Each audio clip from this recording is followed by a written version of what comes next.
Donc voici un tuto pour changer sa police d'écriture de la PSP quand on est en 2.8 sans utiliser TISFONT-ACK. Donc on va utiliser File Assistant pour cela.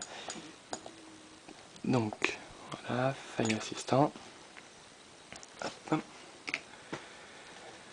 On va aller dans le Flash 1. Donc on va installer en fait la police dans le Flash 1. Ce qui nous permettra, par exemple, quand on change de carte mémoire, de ne pas toujours avoir la police qui se trouve sur la carte mémoire, et ce qui empêche des reboots des réinitialisations de la PSP intempestifs. On sélectionne le dossier fond qui se trouvera dans le pack que j'ai mis en téléchargement. On le copie dans le Flash 1. Parce qu'en fait, ce qui permet de lire la police de la PSP, c'est deux fichiers, les deux systèmes qu'on voit ici, qu'on va aussi copier dans le Flash 1, et qui renverront la PSP, enfin le XBM, chercher la police là où dans le Flash 1, là où se trouve le dossier fond. Donc on va dans Registry, on sélectionne les deux systèmes, on les supprime, voilà.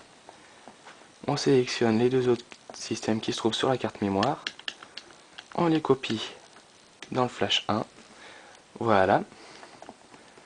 Ensuite, donc toujours dans le pack de personnalisation que j'ai fait, on trouve donc bien sûr plusieurs polices d'écriture qui ont été testées et voilà.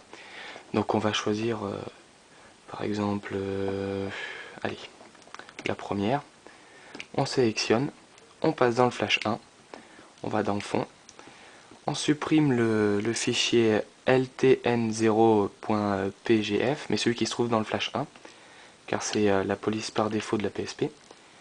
Supprimer. On repasse sur la carte mémoire et on copie la police. Et voilà, après vous appuyez sur Home pour redémarrer la PSP.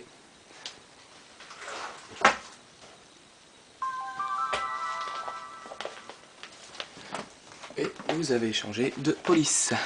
Voilà, utilitaire des données, etc. etc. Et en plus, ce qui est bien pratique, c'est que ça vous active le flash et le WMA. Voilà, et puis on peut vérifier.